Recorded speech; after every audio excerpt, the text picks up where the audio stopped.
Hola a todos, me llamo María Gómez Silva y esto es el podcast de Social Investor, la primera publicación en español sobre inversiones ESG. En el capítulo de hoy vamos a hablar sobre el estado actual de la transición energética. Es decir, ¿estamos actuando a la velocidad suficiente como para lograr la neutralidad de carbono en 2050? Para hablar de ello, tengo conmigo a Antonio Alonso, que es vicepresidente y responsable del sector de energía en Capgemini Invent, una consultora que elabora un informe anual sobre este tema, el Observatorio Mundial de los Mercados de la Energía. ¿Qué tal, Antonio? Muy buenos días, muy bien, gracias. Muchas gracias por estar aquí y compartir con nosotros las conclusiones de este informe. Muchas gracias por invitarme.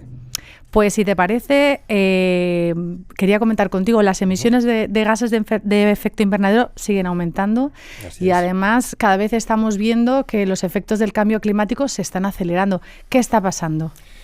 Pues yo diría que hay dos elementos clave. El primero es que los países que están consiguiendo, países o continentes que están consiguiendo reducir las emisiones de CO2 no lo están haciendo al ritmo que deberían, Estados Unidos, Europa, por ejemplo, pero es que el resto del mundo sigue creciendo, sigue habiendo más población y ellos siguen emitiendo más. Entonces hay dos elementos clave en los que, por un lado, el ritmo de decrecimiento de los países que están poniéndose manos a la obra no lo están consiguiendo y el resto del mundo pues accede a fuentes energéticas más contaminantes que las renovables, ¿no? Un claro ejemplo, por ejemplo, es China, que está liderando las inversiones, por ejemplo, en renovables, y sus emisiones se están disparando, siguen disparándose. Entonces hay ahí pues bastante trabajo que hacer. Y precisamente tengo entendido que la capacidad eléctrica todavía no ha aumentado a la velocidad necesaria.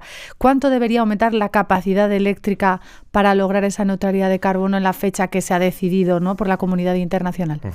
Bueno, nosotros en el informe hemos estimado que más o menos la demanda eléctrica prevista en 2050 se va a cuadruplicar. Entonces, a pesar, por ejemplo, que en 2022 hemos hecho un récord de inversiones en renovables, nosotros hemos calculado que tendría que ser más o menos el triple de inversión o de instalación de capacidad nueva renovable anual para poder conseguir... el triple anual. Exacto. No es que haya que triplicar la capacidad que tenemos hoy, sino que tenemos que ir a un ritmo el triple de alto de aquí a 2050 para conseguir la neutralidad. Y no solo la capacidad tiene que incrementarse, sino también el consumo, que todavía no es el que debería, ¿no es así? Bueno, el consumo en el fondo va a crecer, ¿no? Entonces nosotros lo que tenemos que hacer es satisfacer con fuentes renovables el consumo, ¿no? Lo que sí que es importante es lo que llamamos la electrificación de la economía, ¿no? Que te pongo un ejemplo para que se entienda, porque a veces estas palabras no se entienden, ¿no? Entonces, por ejemplo, las calderas que teníamos para calentar en casa hace 20, 30 años, pues eran o de leña o de fuel, ¿no?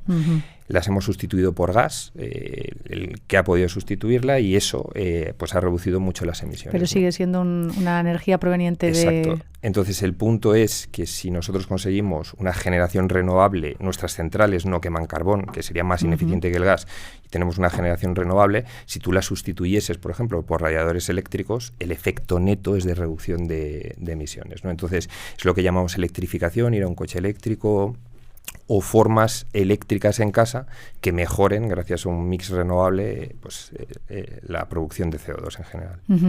Pero aparte, electrificar la economía no solo tiene ventajas a nivel de cambio climático, ¿no? Lo estamos viendo como los conflictos internacionales muchas veces se dan en países productores. ¿Cómo veis esto? Sí, bueno, efectivamente es así, ¿no? Además, si te fijas, ¿quién tiene el petróleo o el gas en el mundo, ¿no? Pues países, digamos, menos inestables o menos desarrollados, ¿no? Como podría ser Europa, ¿no? Entonces, efectivamente, el viraje hacia las renovables en según qué país, como por ejemplo España, que es mucho más dependiente, nosotros no tenemos hidrocarburos, todo lo tenemos que comprar, entonces sí que es una alternativa muy interesante para conseguir un poco de independencia o soberanía sobre los recursos productores de electricidad, ¿no? Entonces, si te vas, por ejemplo, a países como Noruega, que tienen hidrocarburos y que además tienen mucha hidráulica, pues a ellos les afecta menos, pero un país como España, que es súper dependiente de las formas energéticas y que tenemos muchísimos recursos renovables, por supuesto que las renovables no solo contribuye a la descarbonización, sino además a lo que llamamos la soberanía energética. Una cosa que me ha llamado bastante la atención del informe es que se dice que hay que multiplicar la capacidad nuclear por 3, de aquí a 2050 para alcanzar ese cero neto. pero la energía nuclear, como sabemos, tiene muchas contrapartidas, es decir, que no emite, pero eso no quiere decir que no sea contaminante. ¿No hay una alternativa, no hay otra opción que multiplicar la energía nuclear para lograr reducir las emisiones a esos niveles que nos hemos fijado de objetivo? O sea, como introducción diría que todas las formas de producción tienen pros y contras, ¿no? Y depende un poco de tu cristal con el que mires el riesgo, pues lo vas a valorar de una manera o de otra, ¿no? Hay países que, como por ejemplo Francia, que está en Europa, son súper nucleares, tienen un montón de reactores y es su fuente principal. Hay otros pues que tienen una versión especial a las nucleares, ¿no? Dicho eso, claro que hay alternativas, es decir, si nosotros consumiésemos menos, pues ya conseguiríamos reducir las emisiones, ¿no? También podrías cubrir ese gap con las propias renovables, ¿no? El problema que hay es, hace 20 años las renovables no eran económicas y el precio ha ido bajando hasta que las han hecho competitivas, pero ¿qué sucede? Que hay una demanda mundial tan grande que los precios están subiendo. Entonces nosotros vemos la nuclear como una alternativa, bueno, a esta subida de precios y también un poco a la gestión del sistema. Incluir las renovables dentro del sistema eléctrico no es tan sencillo. Tiene un impacto en redes y un impacto en gestión. Nosotros vemos pues, que la nuclear podría ser una alternativa o más bien un soporte a la integración de las renovables, ¿no? Pero alternativas hay muchas. En estos micrófonos se han dicho que el hidrógeno verde, que es otra de las fuentes, ¿no?, alternativas que se están planteando, que quizás no tiene la capacidad para cubrir la parte del pastel suficiente a la que se le está asignando. ¿Cómo lo veis vosotros desde Capgemini? Bueno, o sea, que sea una energía clave para la transición energética, yo diría que depende del plazo en el que lo mires, ¿no? Si estamos mirando hacia 2050, pues me parece que sí que lo va a ser, ¿no? Si miramos en el corto plazo, efectivamente, la tecnología, el hidrógeno, pues tiene retos que todavía no están resueltos, ¿no? O sea, ya no es solo la producción, que no es eficiente económicamente de momento, la producción con base renovable, también la distribución, ¿no? Entonces, a mí me parece que sí que lo va a ser, pero depende de dónde lo mires, ¿no? En el corto plazo, desde luego, la apuesta por las renovables, que ya son económicamente eficientes y tal, pues van a tener más protagonismo, pero a día de hoy, y más en el ámbito industrial, pues hay un montón de planes para el desarrollo de hidrógeno. Entonces, a mí me parece que en función del tiempo en el que lo mires, en el horizonte, pues tendrá más o menos, ¿no? Ahora mismo no está tan maduro como las renovables, pero lo estará. Otra cuestión que me ha llamado la atención del informe es que en el mismo se alerta de que el cambio climático, o sea, como de ida y vuelta, es decir, las energías tienen un papel que cumplir en el cambio climático, pero al revés también. El cambio climático también incide en las instalaciones, etcétera. ¿De qué riesgos estamos hablando y qué habría que hacer para proteger estas instalaciones?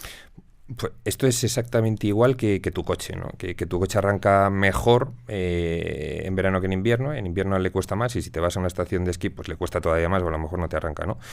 Las altas temperaturas o las bajas temperaturas afecta a todo. Por ejemplo, las redes, su capacidad de conducción eléctrica depende de la temperatura, ¿no? Entonces estamos entrando en escenarios en los que cada vez batimos récords de temperatura por arriba y por abajo, ¿no? Y esto afecta a todos los sistemas, a todo en general y a los sistemas eléctricos también, ¿no? Entonces, efectivamente, desde el diseño y la construcción ya se tienen que tener medidas para contrarrestar estos efectos, pero también en el mismo mantenimiento. Y eso sin contar pues efectos pues como las grandes nevadas, inundaciones o supervientos, ¿no? que pueden tirar árboles en el tendido eléctrico, entonces pues y pueden generar apagones, catástrofes, ¿no? Todo esto lo tienes que tener en cuenta pues a la hora de gestionar los activos, ¿no? Entonces, como digo, desde el diseño hasta la misma operación y el mantenimiento tienes que tener medidas que ahora tengan en cuenta pues todos estos elementos, ¿no? Para hacerlo más seguro. Y ahora hablemos un poquito por países. ¿Cuál es la situación de España? En el informe se dice que, por ejemplo, en ambición de transición energética, pues va en cabeza, pero a lo mejor también hay asignaturas pendientes. ¿Cómo veis la situación en España? España tiene muchísimas cosas buenas y ha hecho muchas cosas buenas y también, pero bueno, sigue teniendo recorrido, ¿no? O sea, es verdad que somos un país puntero en renovables, no solo porque tenemos capacidad instalada, ya estamos produciendo el 50% con renovables, tenemos empresas productoras que operan las renovables punteras a nivel mundial. También no tenemos mucho recurso hidráulico, pero tenemos generación hidráulica, tenemos un 25% de producción nuclear, es decir, sabemos operar la nuclear, en fin, tenemos una posición privilegiada, además también geopolíticamente donde estamos pues es bastante relevante, pero es verdad que tenemos mucho camino que recorrer, ¿no? Por ejemplo, no tenemos interconexiones con Europa a nivel eléctrico o incluso a nivel gas, ¿no? Y nosotros podríamos ser un país de tránsito del gas hacia Europa y evitar así el flujo que viene más bien del este, ¿no? Pero no tenemos esas conexiones, tampoco tenemos una conexión eléctrica potente por el que nosotros podamos vender al resto de Europa nuestra energía, que si además invirtiésemos más en renovables con los precios en los que están, podría ser mucho más competitiva, más barata, y podríamos ahí pues tener una ventaja competitiva, ¿no? Yo creo además que tenemos espacio de mejora también en lo que tiene que ver con el hidrógeno, ¿no? A nivel industrial se está potenciando, pero yo creo que tanto en el hidrógeno como en la expansión de renovables, que todavía tenemos recorrido, yo creo que España puede hacerlo mejor. Y finalmente también en el informe se pone el acento en el papel que la sociedad puede desempeñar para impulsar la transición energética. ¿A qué os referís exactamente? Pues para nosotros al final el ciudadano es el motor un poco de todo, ¿no? Por un lado existe la conciencia de que nosotros somos muy pequeñitos y que no podemos hacer nada para cambiar, y eso no es verdad. Nosotros hemos visto, además hay una prueba interesante que hicieron mis compañeros en UK, cambiaron los hábitos de los residenciales como nosotros y consiguieron un 12% de reducción de emisiones de carbono, que eso es bastante relevante, ¿no? Entonces, es verdad que los hábitos, si tú estableces medidas más sostenibles, tienes un impacto en las emisiones, pero también con tus hábitos de consumo puedes, entre comillas, obligar al sector privado a hacer productos y servicios más sostenibles, ¿no? Entonces, la ciudadanía es un impulsor del cambio y también, si la ciudadanía se conciencia y lo exige, pues tanto políticos como reguladores también van a, primero, poner una regulación que fomente eso y además también fondos de inversión que puedan hacer posible una inversión hacia tecnologías más sostenibles, ¿no? Entonces, para nosotros, al final, el ciudadano es el centro del cambio y por eso es tan importante la educación, el entendimiento y, sobre todo, el empuje del ciudadano hacia la sostenibilidad. Muy bien, pues con ese mensaje nos quedamos de que todos podemos hacer algo para facilitar e impulsar la transición energética. Muchísimas gracias, Antonio, por habernos acompañado. Muchísimas gracias a vosotros, un placer. Y a ustedes, pues, gracias por acompañarnos y recuerden que pueden seguir la actualidad socialmente responsable en Social Investor. Hasta pronto.